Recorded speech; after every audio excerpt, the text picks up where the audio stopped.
కాంగ్రెస్ నాయకులు ఏం మాట్లాడుతున్నారో మీరందరూ కూడా టీవీలో చూశారు. 2 నెలలు కాలేదు భర్తను కోల్పోయి ఎంత బాధ ఉంటుంది. పిల్లల పెళ్ళిళ్ళు కాక, పిల్లవాడు చేతికి రాక, అకస్మాత్తుగా సడన్గా భర్తను కోల్పోయిన భార్యకు ఎంత దుఃఖం ఉంటుందో మనకు తెలియదా? ఆ ప్లేస్లో ఎవరమున్నా ఎంత బాధపడతాం. అయితే పిల్లలు పెద్దగా అయినరు, పెళ్ళిళ్ళు అయినాయి, జర మగపిల్లగాడు చేతికి వచ్చిందంటే వేరు. 2 ఆడపిల్లలు ఉండే పెళ్ళిళ్ళు కాకపోయాయి, మగపిల్లవాడు ఉంటే ఇంకా చేతికి రాకపోయాయి. ఆమె దుఃఖంలో ఏదో కన్నీళ్లు పెట్టుకుంటే కూడా ఆ దుఃఖాన్ని కూడా కాంగ్రెస్ నాయకులు రాజకీయం చేస్తూ ఉన్నారు. ఇది మర్యాదనా? అసలు ఎవరైనా ఒక ఆడబిడ్డను ఆ రకంగా అవమానించవచ్చా? రాజకీయాలు ఉంటే ఏదన్నా మాట్లాడు. 2 నెలలు కాలే భర్తను కోల్పోయి, పిల్లలు చేతికి రాలేదు, పిల్లల పెళ్ళిళ్ళు కాలేదు, ఎంత బాధ ఉంటుంది, గుండె ఎంత బరువుగా ఉంటుంది ఆడబిడ్డకైనా. అది అనుభవించే వాళ్ళకే తెలుస్తుంది. కానీ నిన్న కొంతమంది కాంగ్రెస్ మంత్రులు తన దుఃఖాన్ని కూడా అవమానపరిచే విధంగా నానా మాటలు మాట్లాడుతూ ఉంటే ఎంత విజ్ఞత లేకుండా, విచక్షణ లేకుండా, ఎంత చిల్లర రాజకీయాలు చేస్తుండ్రో మనం కూడా అర్థం చేసుకోవచ్చు. బట్ ఏదైనా ప్రజలు విజ్ఞులు, ప్రజలు మంచి చెడు ఆలోచిస్తారు. ఏం చేసింది కాంగ్రెస్, ఏం చేసింది బీజేపీ, ఒక్కసారి మనం ఆలోచించాలి. తెలంగాణ విషయంలో 2 పార్టీలు, బీజేపీ అయినా కాంగ్రెస్ అయినా, 2 పార్టీలు కూడా తెలంగాణకు ద్రోహమే చేస్తున్నాయి. 2 పార్టీలు ఇవాళ తెలంగాణకు అన్యాయం చేస్తున్నాయి. ఇది ఇవాళ రాష్ట్ర ప్రజలు గమనిస్తూ ఉన్నారు. నేను ఉత్తగా మాట్లాడతలేను. ఇవాళ కాంగ్రెస్ అయినా బీజేపీ అయినా చెప్పుడు ఒకటి ఉన్నది, చేసుడు ఒకటి ఉన్నది. రాహుల్ గాంధీ ఏమంటాడు? మొహబ్బత్ కా దుకాన్ అని రాహుల్ గాంధీ అంటాడు. మోడీ గారు ఏమంటున్నారు? సబ్కా సాత్ సబ్కా వికాస్ అని మోడీ గారు అంటున్నారు. మరి నిజంగా అమలవుతుందా? మొహబ్బత్ కా దుకాన్ అని మాటలైతే రాహుల్ గాంధీ మంచిగానే చెప్తున్నాడు, కానీ జరుగుతున్నది ఏంది? హైడ్రా పేరిట పేదోళ్ళ ఇల్లు కూలగొడుతున్నారు కదా, అది మొహబ్బత్ కా దుకానా? పెద్ద పెద్దోళ్ళు ఏమో కూలగొడతలేడు.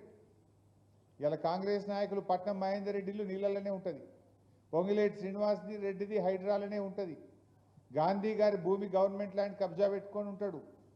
పెద్ద పెద్దోళ్ళ ఇండ్లు అయితే కూలగొట్టలేరు, కానీ పండగ పూట ఆదివారం నాడు రాత్రికి రాత్రి వచ్చి గరీబోళ్ళ ఇండ్లు కూలగొట్టి నేలమట్టం చేసి వేల కుటుంబాలను రోడ్డు మీదకి తెస్తున్నాడు రేవంత్ రెడ్డి.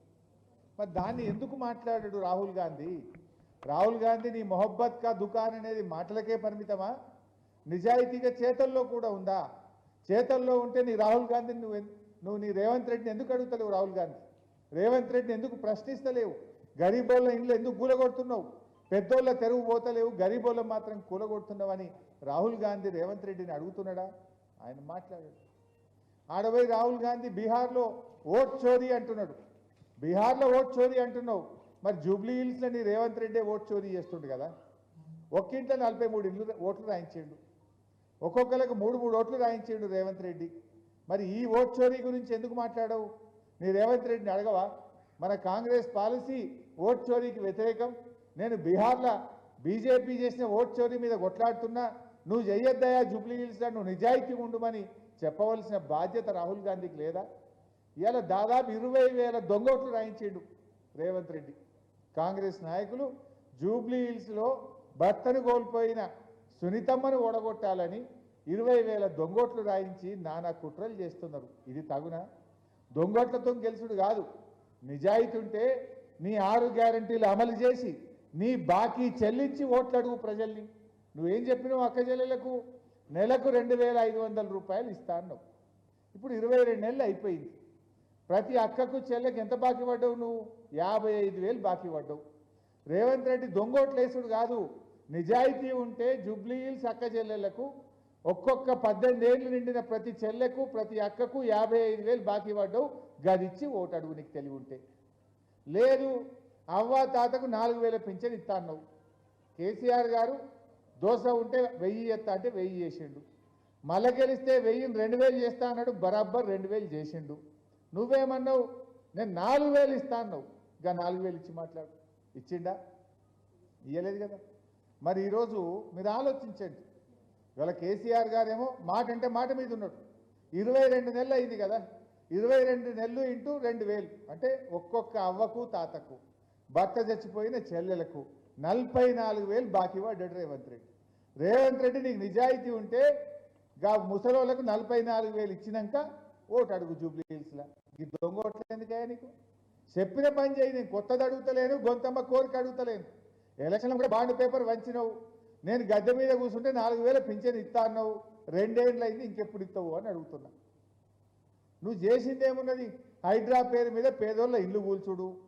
కేసీఆర్ ఉండగా బస్తీ దవాఖానలు పెట్టి మంచిగా వైద్యం చేయించిండు.